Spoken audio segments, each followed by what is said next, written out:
Hi, I'm Nathan Sanderson, Executive Director of the South Dakota Retailers Association. We've completed 28 legislative days in the 2021 South Dakota legislative session, and there are 9 legislative days remaining. Crossover Day was yesterday, February 25th, so all of the House bills have now passed over to the Senate, and all Senate bills have crossed over to the House.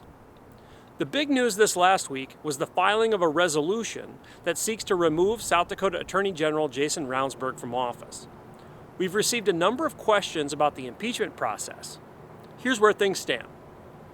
On February 23rd, a state representative introduced a House resolution calling for the impeachment of Attorney General Ravnsborg, following a prosecutor's recent filing of misdemeanor charges related to the Attorney General's automobile accident last fall. Since statehood, South Dakota has never used the impeachment process on a constitutional officer, and there are no specific legislative rules outlining how it should work. The Constitution includes a rough framework, however.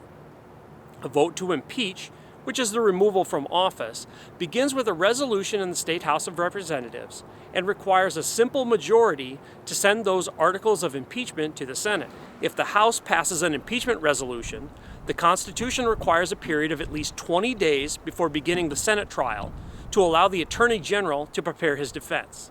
That means that it will likely be the end of March before a potential trial. Prior to the trial, a presiding officer will be named. The Constitution says that if it's a governor or lieutenant governor on trial, the Chief Justice of the Supreme Court will preside. But it's silent on other constitutional officers, so who would preside over the Attorney General's trial, if it makes it that far, is unknown. An impeachment trial would be similar to legal trials and would likely include the presentation of evidence and examination of witnesses.